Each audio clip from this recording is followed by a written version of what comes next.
Good afternoon on what is a mild, grey and cloudy day. It is Tuesday, the 27th of August, and I'm in the reading up with a nice cup of tea and a parcel to unbox. Open.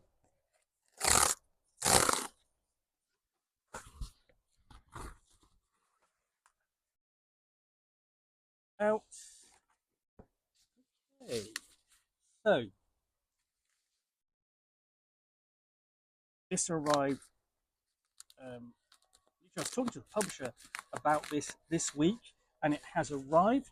There are two things in here, more than I was expecting. But what we've got here is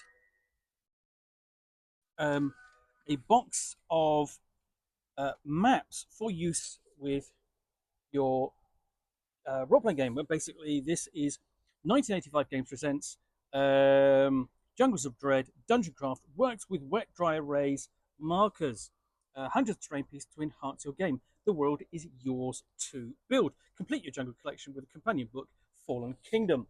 I'd actually like to see that book as well. But let's find out what I'm actually in here. Open.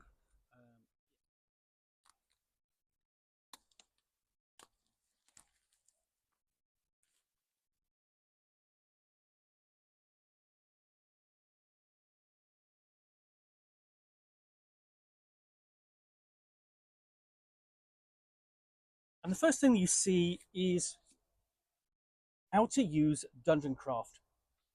And it's a guide sheet. Really, up front, there isn't very much to it.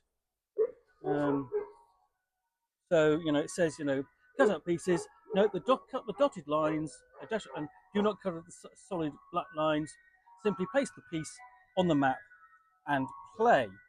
And then, dear customer, thank you for supporting our dreams and so on. And you've got a nice bit of thanks on the back.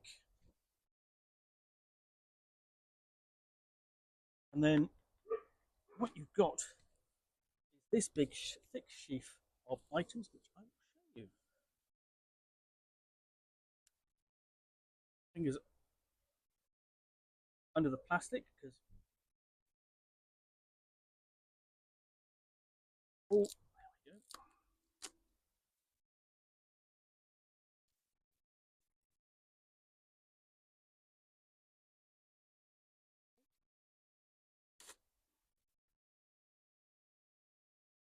And the first thing we see, that's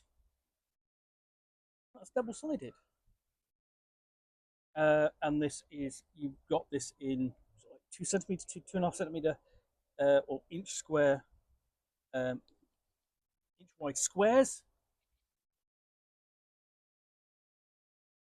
And this is all suitable for kind of jungle settings, Mesoamerican settings in particular, with this style of artwork. And you can actually, build these up, put these down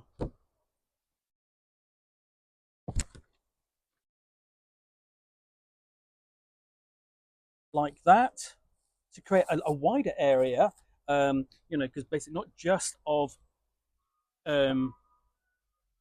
just the head, but the whole body of this statue. And the reverse has got it covered in vines. Same again for feet and arms. You've got body as well.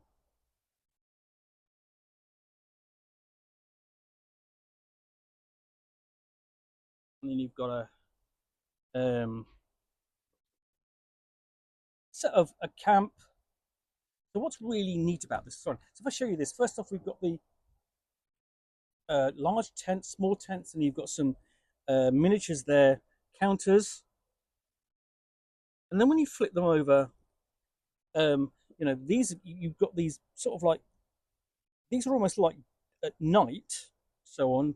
These are kind of brighter versions, so you could have those by day. But on the reverse, you've got the inside of these tents. I think that's fantastic. You're making use of the double sides. And if you can see just there, there's the dotted line with a cut across. And it does the same again with this tent. You've got like a mausoleum area.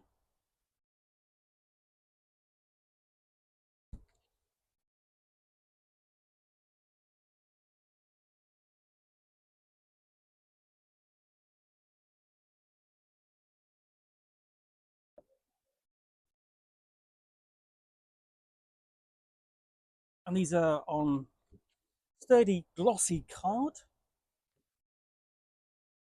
Oh, almost wanted a too glossy that it wanted to slide off the slide off the bench. And we've got a couple of sort of like jungle pieces, then cages. The ones here are actually occupied by animals. On the reverse, they're empty.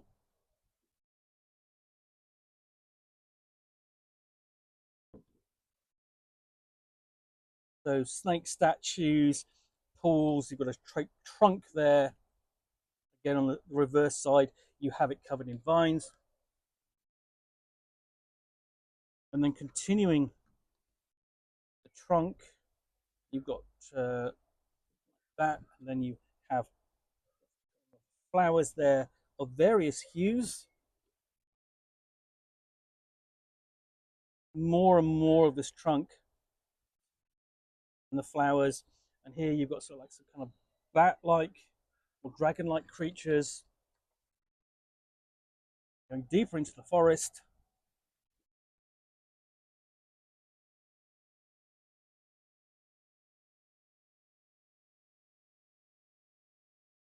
You've got another one of those trapped caged animals there having been caught. And then almost a great skull-like beast. Oh, a great beast skull there, sorry. Carved out of the wood, because on the reverse, you've actually got sort of like basically a living area.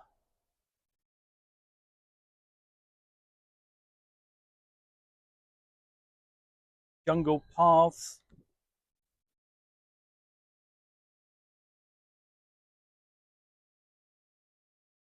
And then more tents. But instead of enemy, you've got flowers.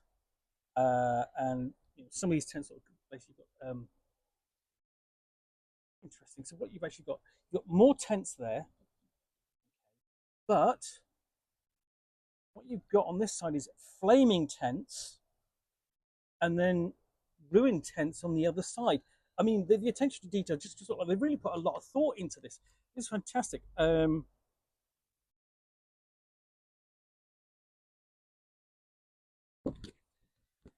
Pools of quicksand, and then flying creatures, to undead. Flip it over, and you have pools of quicksand with people in them, and then standard sort of like flying pterodactyls, dinosaurs, undead dinosaurs.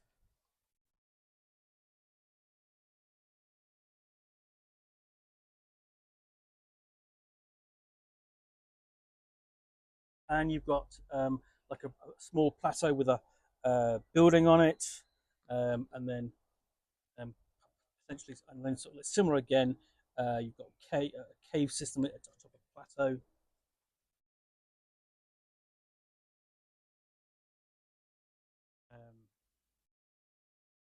And then a ruined boat in the trees somehow, and then a map. So essentially, turns out it's a bar or a tavern. So you can pop that into sort of like easily. Just put that into your pirate um, island location if you want, pirate town.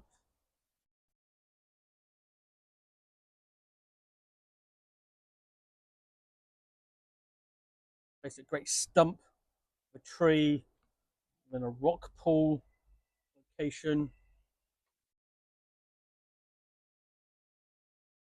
Built various buildings.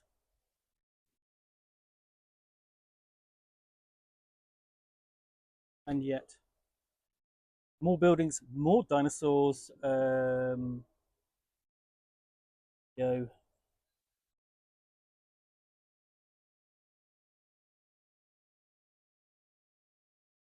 on a standard building, then once the player characters go inside, terrific. And then we move on to sort of like more of a stone structure.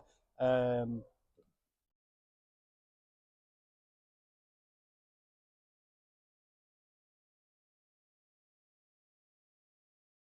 and of course, you can take these and use these with any of the map settings that you box sets you've got. There are plenty out there, but this one really does a nice job of basically creating a location and then expanding upon it. And you've just got a load of chests there, but on the other side they're covered in vines for later discovery. You've got similar building, but you've got um, riders upon some sort of kind of dinosaur or reptile beast. You've got pool inside there, and then there's those same beasts without those riders.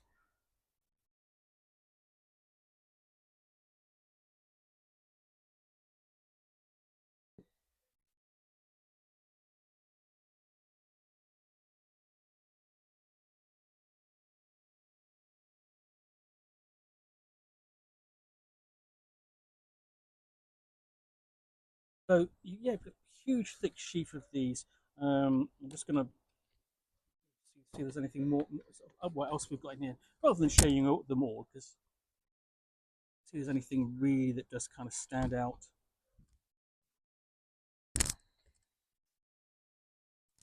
And what these actually kind of remind me of is the Dungeon Planner series of kits that Games Workshop produced in the 80s. Because one of the things that very early on in role playing, it was a lot easier to produce some of um, the accessories that, rather than actual solid material, because it meant that you could produce maps that players could use to create dungeons, map them out, but not actually give the details and stats that might have sort of like required more effort in terms of writing and preparation. We've got more dinosaurs. There we go, with howders on the back, and then dinosaurs without.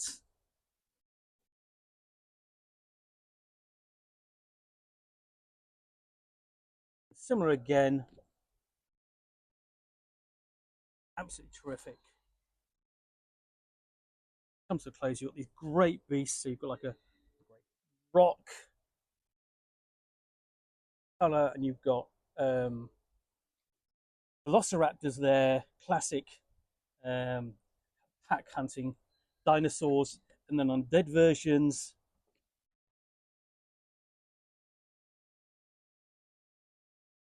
Tyrannosaurus Rex, and an undead version as well, and a great serpent back and front. So that's a really lovely set of um, just content for your um, basically your jungle role playing game.